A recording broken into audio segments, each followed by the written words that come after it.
নমস্কার। বেশ কিছুদিন পরে আমি আবার আপনাদের সামনে একটি নতুন ভিডিও নিয়ে এসেছি। ভিডিওটি হলো আমার গ্রামের অনুষ্ঠিত শ্রীধর রামকৃষ্ণ মিশন অনুষ্ঠান। এখানে সকাল থেকে অনুষ্ঠানটি শুরু হয়। তার আগেও আমাদের মহারাজ পূজাপাঠ সেরে নেন এবং সকাল 7:30 নাগাদ সকলে মিলে আমরা প্রভাত ফেরি অনুষ্ঠানে সমবেত হই। আমরা দেখতে পাচ্ছি কানুদা, কাকা, আমার প্রদীপ কাকা, অপু কাকা, লালটুদা আরও সকলেই রয়েছে এই অনুষ্ঠানে। এই হলো আমাদের মহারাজ। এনারই চেষ্টায়, এনারই আগ্রহে এই অনুষ্ঠানটি প্রতি বছর পালিত হয়। ওনার অবদান অনস্বীকার্য। যাই হোক, আমরা ভিডিওতে দেখতে পাচ্ছি আমরা গ্রামের শেষ প্রান্তে, গ্রামের দিকে আমরা এগিয়ে চলেছি। রামকৃষ্ণকে নিয়ে আছেন প্রদীপ কাকা, অপু কাকা, লাল এবং অন্যান্যরা। এছাড়া আছে স্বামী বিবেকানন্দ, সারদা মায়ের ছবি। আপনারা সকলেই দেখতে পাচ্ছেন মহারাজ খুবই উৎফুল্ল সহকারে সকলকে এগিয়ে নিয়ে যাচ্ছেন। সকলেই এখানে সমবেত হয়েছে। দিনটি খুবই আনন্দেরই বলা যায়।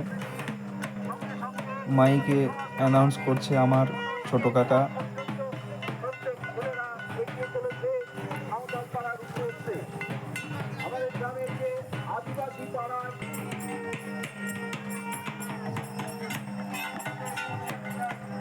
সামনে সৌমিতা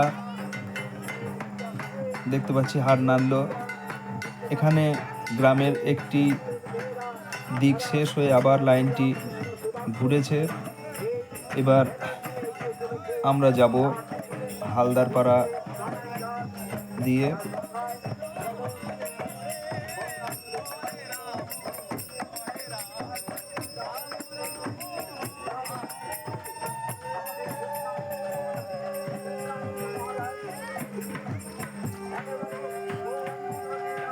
এই ভদ্রলোক যাকে দেখছেন, এটি আমার বাবা, এটি আমার মিসেস।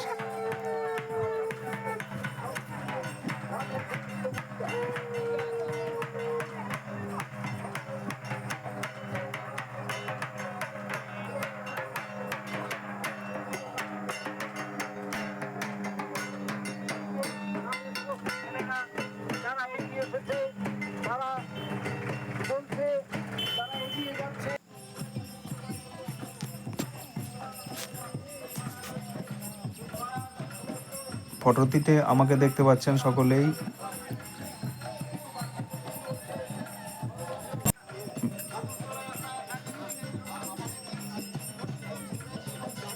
প্রভাত ফেরিতে সকলেই অংশ নিয়েছে।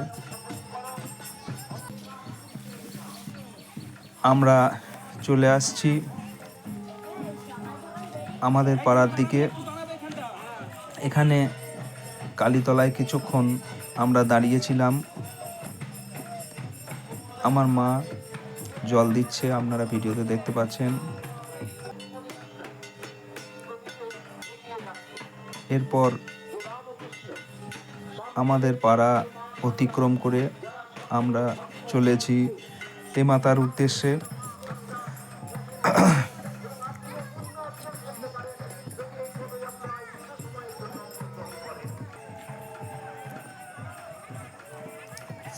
আবার নতুন করে আমরা তেমাতায় পৌঁছে গেছি। তেমাতা থেকে আমরা চলেছি আমাদের পাশের গ্রাম ইসুপুরের উদ্দেশ্যে।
রামকৃষ্ণের আজকে রামকৃষ্ণ এই পদযাত্রায় এই গ্রাম হয়ে উঠেছে পবিত্র ভূমি, এই গ্রাম হয়ে উঠেছে পুণ্যভূমি।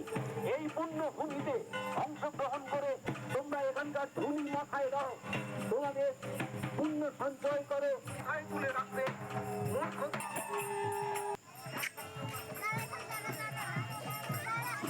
এবার আমরা প্রবেশ করলাম ইসবপুর গ্রামে।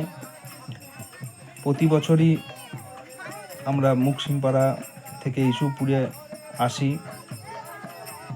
ইসবপুরেরও অনেক মানুষ এই অনুষ্ঠানে যোগ দেয় এবং বিভিন্নভাবে অনুষ্ঠানে তারা তাদের সাহায্যের হাতও বাড়িয়ে দেয়। ইসবপুরের অনেকেই অনুষ্ঠানটির ব্যাপারে খুবই আগ্রহী। আমরা ইসবপুরের পণ্ডিতপাড়া অতিক্রম করে চলেছি মূল ইসবপুরের গ্রামের ভেতরে।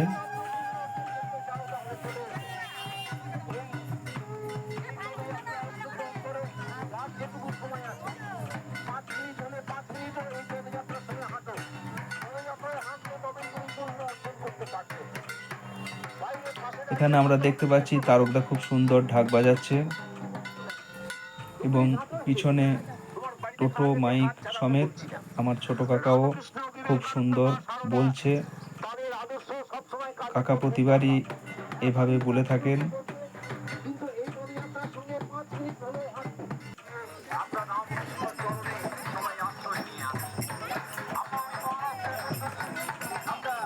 এই ভিডিওটা আমরা দেখতে পাচ্ছি ইসবপুর গোটা গ্রাম শেষ করে আমরা ইসবপুর থেকে বেরিয়ে আসছি। ইসবপুর কমপ্লিট করে আমরা এবার আবার আমাদের গ্রামে ফিরব। আমরা আমাদের গ্রামে ঢুকে পড়েছি, সকলেই খুব আনন্দিত। সকলেই স্বামী বিবেকানন্দ, রামকৃষ্ণ এবং সারদামণিকে কাঁধে নেওয়ার জন্য ব্যস্ত হয়ে পড়ছেন। এই যে জায়গাটা দেখছেন, এই জায়গাটি এখনো মন্দির প্রতিষ্ঠিত হয়নি। জায়গাটি দান করেছে আমাদেরই বংশের।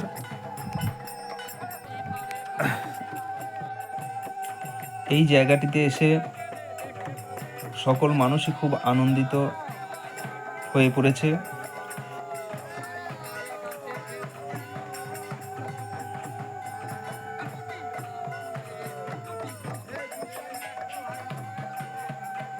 আমাদের সকলের রত্তু জেঠু জায়গাটি দান করেছে, আমরা সকলে তার দীর্ঘায়ু কামনা করি।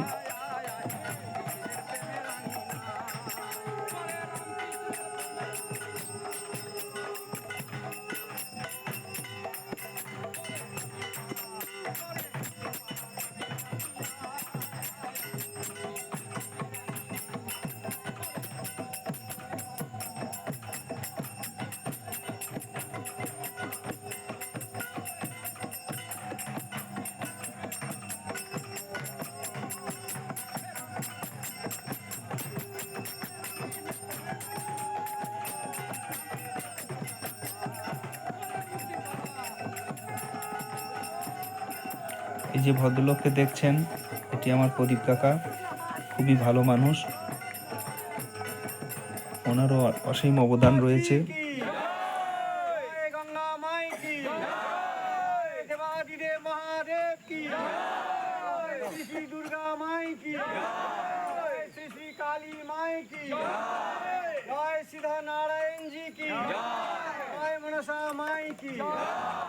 জয় সুধারঞ্জন হালদার কি।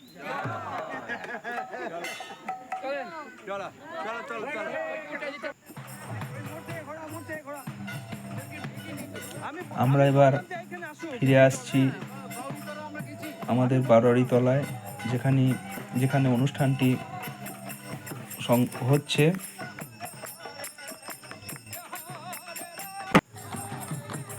দেখতে পাচ্ছেন আমরা বারোয়ারি তলায় চলে এসেছি। এখানে দুর্গাপুজোও হয়। আমাদের প্রভাত ফেরি সম্পূর্ণ হয়েছে। সকলেই নাচ গান আনন্দে বিভোর। আমি আশা রাখি এইভাবেই প্রতি বছর সকলে আনন্দ করুক, নাচুক। আমাদের কানুদা খুব সুন্দর গান নিজে হাতের লেখা নিজে বানিয়ে গানটা করছে এবং সকলকে খুবই আনন্দ দিচ্ছে। কানুদার কাছে আশা রাখবো প্রতিবারই আমাদের এইভাবে নিজের হাতের লেখা গান শোনা। মথুরা খুব ভালো গান, খোল সব কিছুই করতে পারে।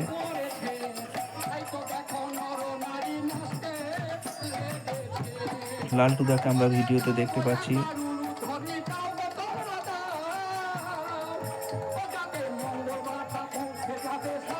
দেখুন সকলেই কত আনন্দের সঙ্গে নাচ করছে। এখানে যে মানুষটিকে দেখছেন ইনি আমার খুবই শ্রদ্ধার, আমার ছোট কাকা। যে ঈশ্বর আছেন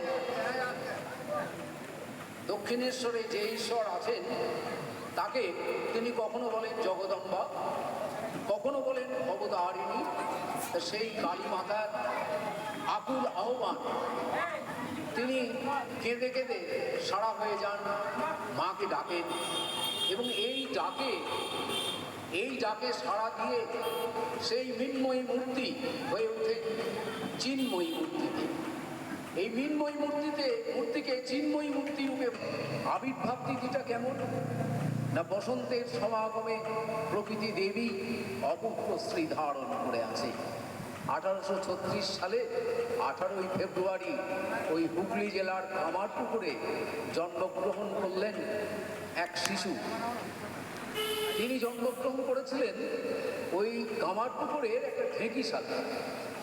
আর ওই সুদূর পশ্চাতে যদি বলেন, মানে তার যতটা যে সাল বলছি 1836, সেই 1836 বছরের আগে যীশু খ্রিস্ট তিনি জন্মেছেন বেথেলহেমের এক গোয়াল ঘরে।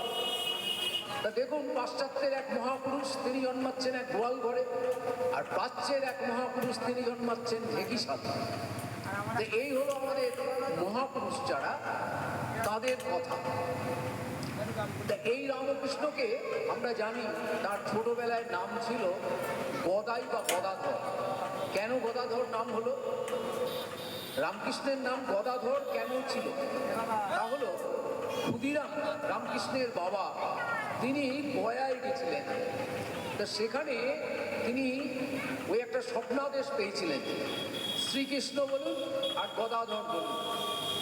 তিনি শঙ্খচক্র গদাপদ্মধারী, যে সেই গদাধরের তিনি স্বপ্ন আদেশ পেয়েছিলেন যে ক্ষুদিরামের গৃহে তিনি আসতেন। তা ক্ষুদিরামের গৃহে এলেন, তাই ওই ক্ষুদিরাম অর্থাৎ রামকৃষ্ণের বাবা তার নাম দিলেন গদাই।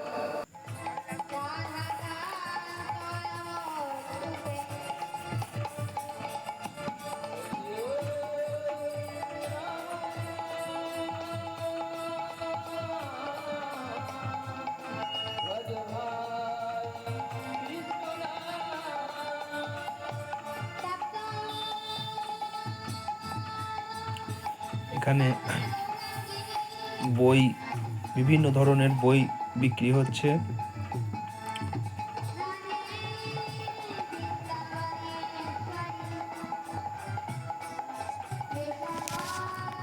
এই যে স্টলটি আপনারা দেখছেন, এই স্টলটির দায়িত্বে আমিই ছিলাম। অনেকেই বই নিয়েছে।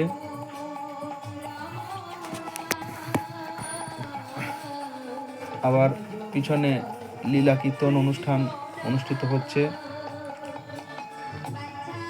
এনারা নবদ্বীপ থেকে এসেছিলেন। খুবই অল্প বয়স্ক একটি মেয়ে। এই যে দেখতে পাচ্ছেন আমাদের গ্রামের পাদু কাকা, সনদদা, পিরু কাকা, কানিপুরদা সকলেই আছে। প্রতি বছর এনারা রান্নার দায়িত্বে থাকেন। এনাদের হাতের রান্নাও খুব সুন্দর। খুব দায়িত্ব সহকারে এনারা রান্না করেন। এত গরমে রান্না করেছিলেন। এবার দেখছেন একটি বিকালের দিকে নৃত্য অনুষ্ঠান আরম্ভ হচ্ছে। এই মেয়েটি আমারই ছাত্রী সৌমিতা ঘোষ, নতুন নাচ শিখছে। এরই মধ্যে দেখছি সে খুবই ভালো নাচতে শিখেছে।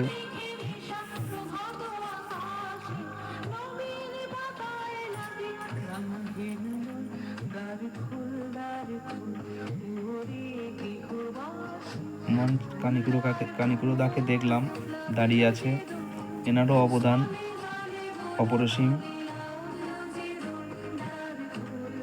গ্রামের অনেকেই দেখতে এসছেন নাট্যানুষ্ঠান, নৃত্যানুষ্ঠান। এটিও আমার এক ছাত্রী, নাম বৃষ্টি। এখানে আবার একটি নাটক পরিবেশিত হচ্ছে। নাটকটি নিজে হাতে লিখেছেন আমাদেরই সেই কানাইলাল দাস। উনি রবীন্দ্র জয়ন্তী অনুষ্ঠানেও নাটক লেখেন এবং বাচ্চাদের নিয়ে নাটক পরিবেশিত করান।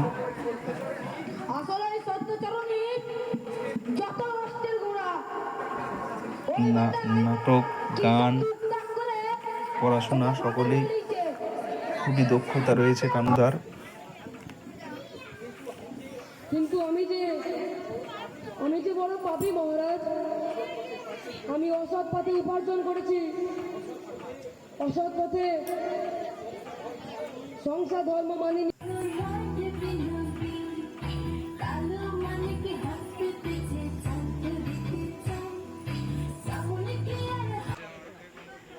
এখানে দেখতে পাচ্ছি এটি আমার ভাই।